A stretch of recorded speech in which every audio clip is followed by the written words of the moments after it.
okay, and this is how important emotions are. Emotions are the greatest gift you've ever been given.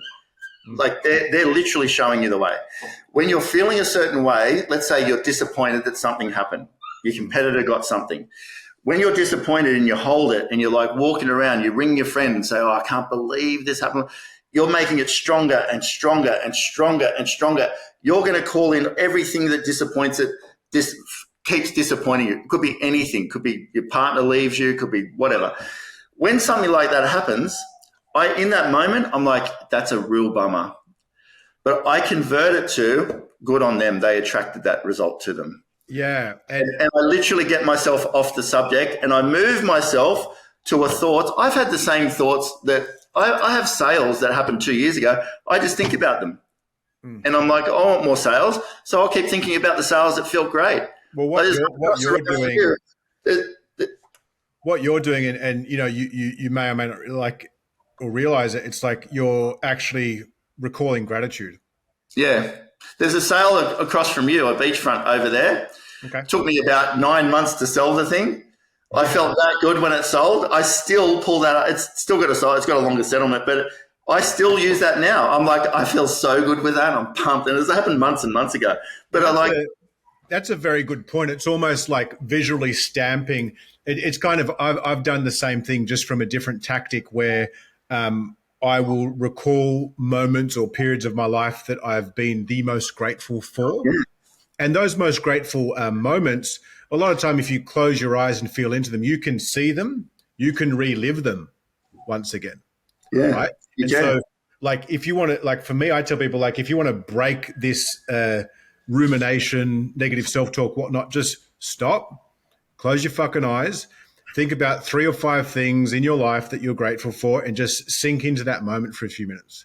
Yeah. Yeah. And that can be a great kind of frequency changer. Yeah. It's really hard to do. And you watch what happens. I will never, I don't say will never, odd times. This morning, I totally slept in this morning because I was like a bit sick yesterday, Arvo. And I had a 7 o'clock. Into 5:05 a.m. Yeah. I had a 7 o'clock appointment. And you watch when you rush. When you rush, Dane, you click yourself out of the good stream of energy. You watch what happens. Second, that's why the morning, people are so used to rushing. I'll never rush in the morning.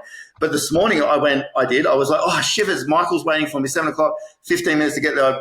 I went out in my pajama pants and I just threw a top on, not even showered, nothing, just went out. And I drove up the street and I had to reverse back and drive straight into the garbage bin. And then I pulled up, stopped right as I hit it. But I was like, okay, stop for 1 second. If I continue this on, I'm not going to just hit the garbage bin, get a flat tire, something else will happen. And I was like, no, let's just stop for a second. And that was me yesterday. Yeah, there you go. So anyway, that's very powerful. Once people listen to Esther Hicks. Esther Hicks knows, she's great.